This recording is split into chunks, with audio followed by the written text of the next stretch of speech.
Hilariously, now this might be something that does not resonate with any of the Gen Zers, but if you are millennial or older, you know about Chappelle's show. And one of the infamous skits on Chappelle's show was when Dave Chappelle parodied "Making the Band." And what made the skit so funny was that he actually had the members of Making the Band in the skit, except for the guy that we are talking about. This guy Dylon. Dylon Dillinger was his name. And many years after this infamous Making the Band skit, in which Dave Chappelle acted in place of Dylon in that skit, Dylon is coming out saying that that skit effectively ruined his career. That's what Dylon is claiming here. That Dave Chappelle ruined his career as a result of what was a very funny skit, in my opinion. Um, so we'll go ahead and we're gonna let Dylon speak his piece. We're gonna let Dylon speak his piece, man. Dylon had a lot to say here. So we'll hear Dylon kind of go off mad about Chappelle because we think that there's more to this than just him ranting about how Chappelle ruined his career.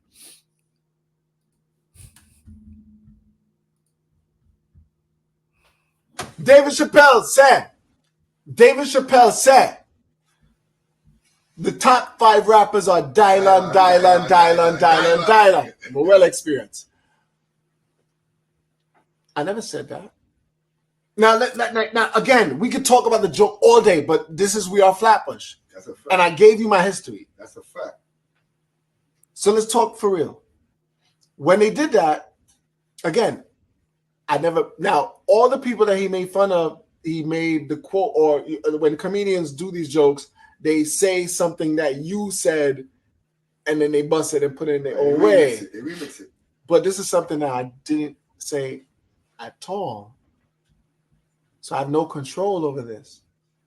You said I'm top 5 rappers. You said I spit hot fire. And I'm over here as a kid saying, what are they talking about?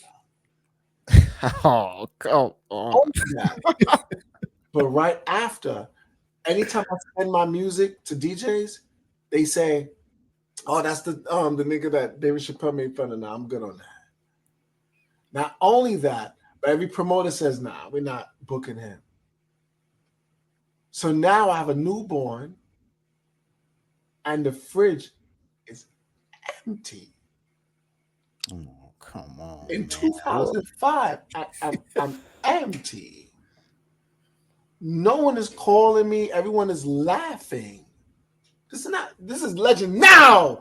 I'm legend now. Now I'm legend. I'm fucked up for what you just did. And you're not answering the phone. Oh, man. No one is answering the phone. So everybody say, "Oh, you're busting out, man. You've gone through, man. You make it." How? When at that time, no one picking up their phone, not a one label. And at that time, you had to sign to a record label, not one label. And I know all of them, so I'm calling them direct. And they're like, "I can't help you. That joke gone, by. That joke took over. That joke burned your career. The joke actually burned it. At that time, I couldn't do nothing." Look, this is not what I got in the music business to be doing, to be a sugar. Oh man, I would really love to continue playing the skit, but I don't know if Comedy Central got one of those copyright, Yeah. strangleholds on YouTube. So I don't want to risk that one. But yeah, man, shouts out to Marcus Dudley on the chat. I hear you on that, man. A guy like Dylon trying to explain how comedians are supposed to do what they do is funny. But there's some sour grapes here. So this guy feels like this skit adversely affected his career. And what's worse is Chappelle didn't appear interested in trying to help him pick up the pieces in the aftermath.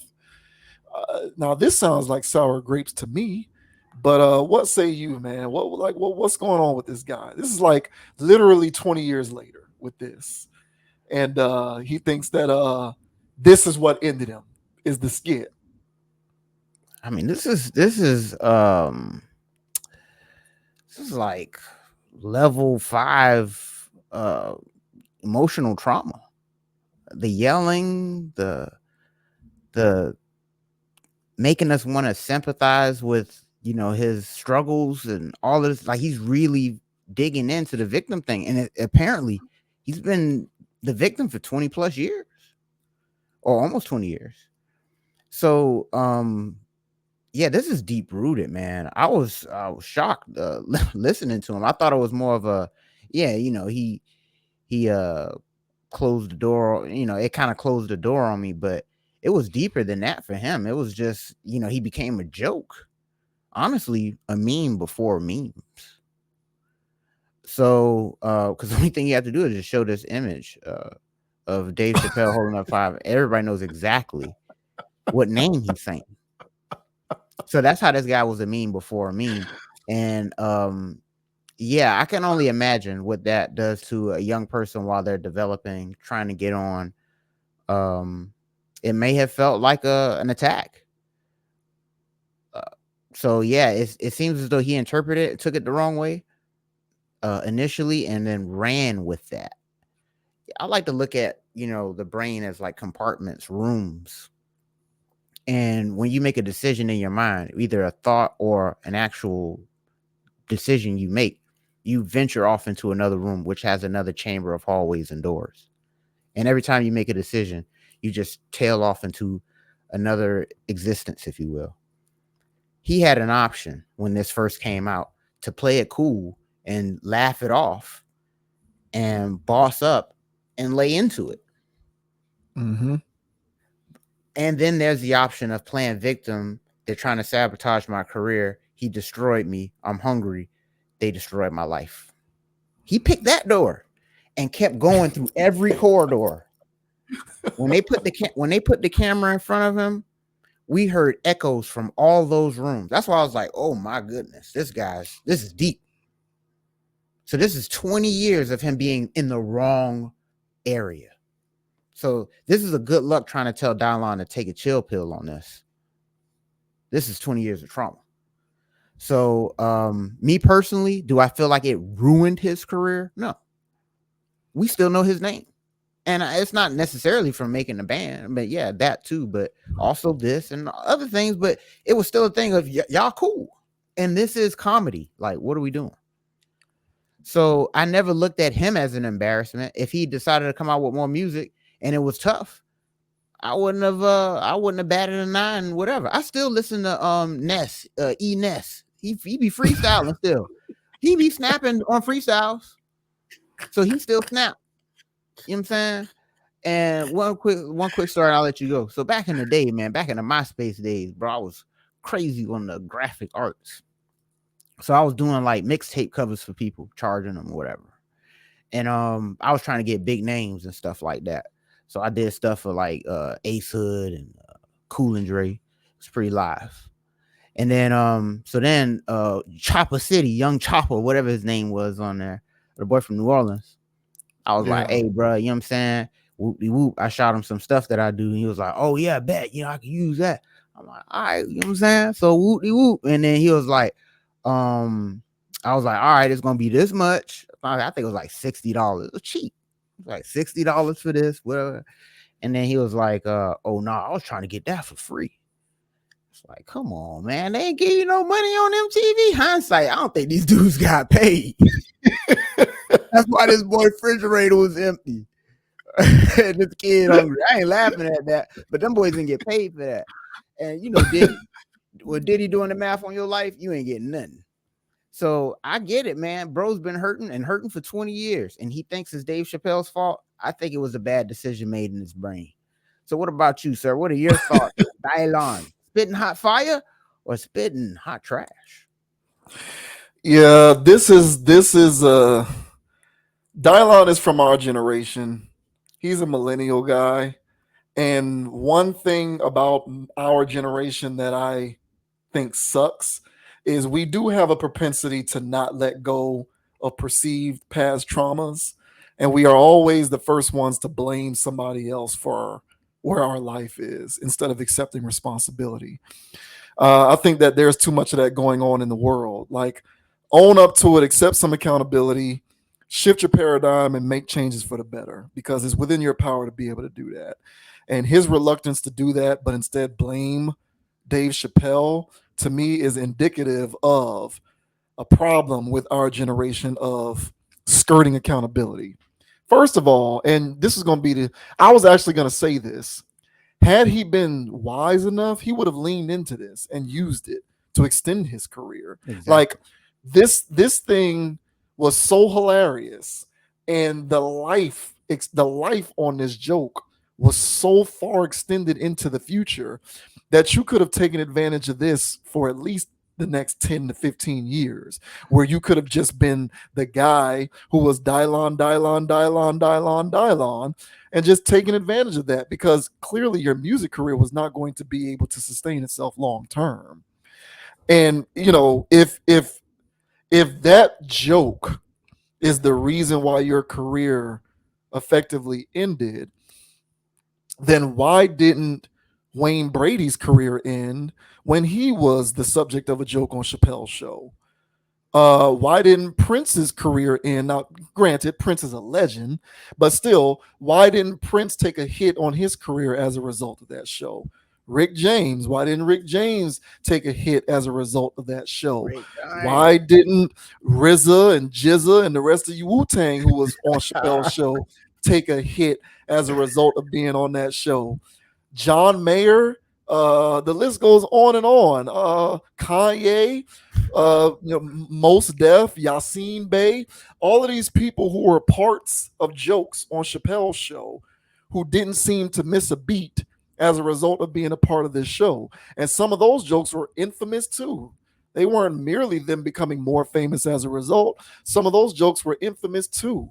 Yet those individuals, the ones who are still with us, of course, continue to thrive. The reason why they continue to thrive is because they actually had true talent and something that they could offer to the world that could sustain itself. And Dylon, sir, you didn't. If you were an actual artist, maybe you would have been able to stand the test of time beyond what happened on that show. But because you're somebody who was limited in terms of what you could do with respect to your artistry, there was a ceiling on your potential. And I would argue that there was a ceiling on the rest of those people's potential. And I mean, yes, signing with Diddy Puff is almost like, that signing with Diddy Puff is almost like taking a pocket knife, cutting your finger open, and signing a contract in blood, right?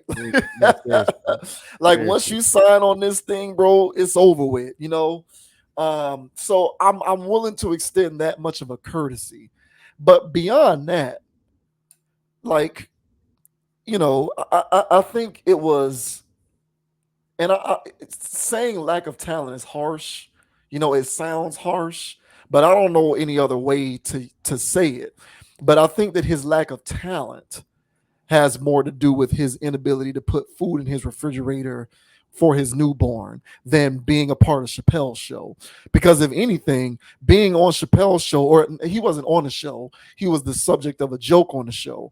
But I think being the subject of that joke extended you more than it hurt you, if you ask me, because I don't think anyone knows about him outside of that skit. So, like I said, you could have parlayed that into future career opportunities for yourself, albeit in a more comedic space. And for whatever reason, he chose not to do that. But I think the lack of talent has more to do with this than anything else. But again, when you are someone, and there's many of us out here in the world who are like this, and that's the bigger takeaway from this particular topic. When you are an individual who can't see the forest from the trees and doesn't understand the importance of personal accountability, you will find anybody to blame for your problems. And then you'll never be able to overcome them because you're constantly looking for others to help bring you out of your problems instead of you pulling yourself up and riding yourself out of your problems yourself. So he's a symptom of that, unfortunately for him. And shouts out to him in that clip with the CDs and the CD player and the boombox and the speakers in the background. That's a mad throwback. I appreciate that. But otherwise, this has nothing to do with being a part of Chappelle. If anything, being a subject on Chappelle helped him more than it hurt. And I think that the way his career inevitably played out has more to do with his talent or lack thereof. Yeah, I think we can fact check on the Wayne Brady thing because I did a little light stuff, but somebody can fact check us. But I think Wayne Brady was salty about the Brian Gumble joke. He was salty about the joke. Yeah. He was salty about but no. But okay, so what happened was just a little history on Chappelle's show. So the reason why Wayne Brady ended up being on the Chappelle show skit himself is because in the first season, what's the comedian's name? Paul Mooney. Paul Mooney had a skit Negrodamus. And one of the jokes that Paul Mooney did on the Negrodamus skit was Wayne Brady makes Brian Gumbel look like Malcolm X. So Wayne Brady felt some type of way about that. It was hilarious, by the way. But Wayne Brady felt some type of way about that. But because Wayne Brady's actually a talented dude. So he hit up Chappelle and he was like, "Hey man, what's up with that joke?" And they talked it out. And that's what ended up getting Wayne Brady to be on the show himself, where it was basically a parody of Training Day. Because the idea is, since you want to tell me that I make Brian Gumbel look like Malcolm X, let's do a skit where I'm this greedy dude who's out here killing people and murking people. And that was the point behind that. So initially he was salty because of the Paul Mooney thing, but he came around and that's what ended up bringing him onto the show to be a part of the skit himself. No, right on. And but I think it was like more recent news. So it was like 2021 where it was saying that he still felt some type of way about that. So that's what I'm saying, that for the internet peoples that look into those things, because I did a little slight thing and it confirmed that something recently came out about that, but I don't know how real that is or what have you. But that's the only one, because that was a hell of a joke though. That was a great burn. And shout out to Paul Mooney, man. Phenomenal comic. But yeah, when it comes to Dylon, he did have a bit of a stigma on him on the show to be somebody that was not cooperative, somebody that was being a bit of a diva. So that's what made the joke even funnier, was because it was so outrageous. So did you say that verbatim? No, but you said that with all of your actions. And that's what made the joke so funny. On top of that, I don't know if it's real or not, but I think he really did get into a scuffle with Wyclef Jean. And if you did, bro, you out of pocket. The man's a legend. And especially at that time when he was just, ascending, and settled into the space of Grammy Award winning type of dude. And you sitting there, beefing with him in there because you spit hot fire? No. So that's what made this joke so funny back then. It just hung around because, well, it's iconic. It's a great joke. It was a great bit. And like you said, the ceiling for everybody in that camp was low. They could have played it somehow, some way, but I still don't think people understood the gravity that Diddy has. He will not allow your career to fly, period. Young Jock is the only person that Young Jock and Mace are the only people that have transcended Diddy. Everybody else is under his footprint. You know what I'm saying? Especially 112, because they're a legendary group that they could have kept making music, but I felt like they got held back by Diddy. Amongst He others. hoses that. Diddy is a professional hoser. That's what he does better than anyone else. He hoses people. Yeah, so this guy didn't really have much of a shot anyway. So the ceiling, as you mentioned, wasn't that high in the first place. So, but he could have still maximized on that limited ceiling instead of going into his hermit, cave and pouting. And that's what I said. This interview, this release session that he had, with this interviewer. I mean, you should have said this to your therapist on the couch. With all of that frustration, maybe you wouldn't be so frustrated about this now. And last thing I'll say is that for people that if there is anything that anybody is running around hollering that they're a victim about, nah, granted, you know what I'm saying? There's some stuff that you really didn't have any control over. I get that. But there's a lot of things in life that people don't have control over that happens to people. So life is all about how you react to the stimuli that's given to you, whether it's positive or negative. So this guy here received a perceivable negative stimuli and took it all the way negative. So my point to anybody that's watching this is that whenever you do receive something, whether you feel as though it should give you adoration or embarrassment, you should measure it all the same way. And that's why I always say don't be too high, don't be too low.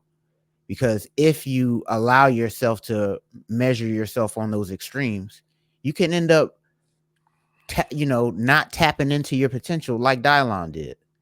So hopefully he does something with his life and gets out of that woe is me state that he's in. But to me, it was comedy gold and he could have played off of it, but he chose not to. So sad case, man. Yeah. But I'm gonna go watch this after this, by the way.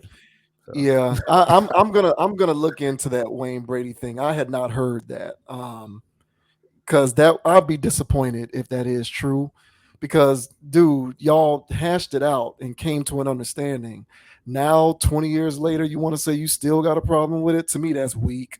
But with respect to Dylon, I just think the cream always rises to the crop. Granted, Diddy is Diddy, but like you said, when you can make things happen, you can transcend above certain things, right?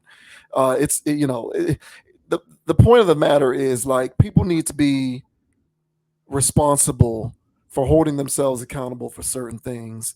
And unless you're going to tell me that there was a stipulation in his contract which prevented him from being able to, take advantage of being a subject of a joke in that skit, being the subject of a joke, yeah, in that skit, then I feel like that was the perfect avenue with which to extend his career, and he just didn't do it, whether for foolish pride or because he didn't have the foresight to see that that was a move that he needed to make. In either scenario, that's accountability that he is going to have to reconcile on his part, because no one made that decision but himself. So unless he was literally contractually barred from doing that, which is possible, but unless that is the case, bro, you got to hold yourself accountable for that. And all of us out here in these streets, we need to be accountable for these things. I can blame my parents and my previous employers and my bosses and my college classes and professors. If I wanted to, I could find an unlimited supply of people and entities to blame for whatever I got going on in my life. And if I chose to do that, I would continue to blame until I died, because that's what happens. You never figure a way out of it because you spend so much time trying to understand who's responsible. Sometimes no one's responsible. Sometimes you just got to fix it. And I think for him, he needs to just fix it. He just needs to fix it. Yep. I know that that's easier said than done, and I'm not trying to engage in righteous indignation. I'm not above this. I'm in the boat as well, but I understand that, like, it's accountability for me. I need to fix it instead of saying it was you who did this and you who did that and this who did and this that did that. Like, that's a waste of time. Agreed. 1,000. But yeah, good luck to Dylon. I hope you figure it out, bro. Classic bit. If I were you, I'd be hitting up the phone. I'd be getting on the phone, calling up Chappelle and seeing if y'all could do a part 2 of that somehow. Get on one of his Netflix specials. Yep. And if I were you, Dylon, I'd hit like and subscribe, bro. Yeah.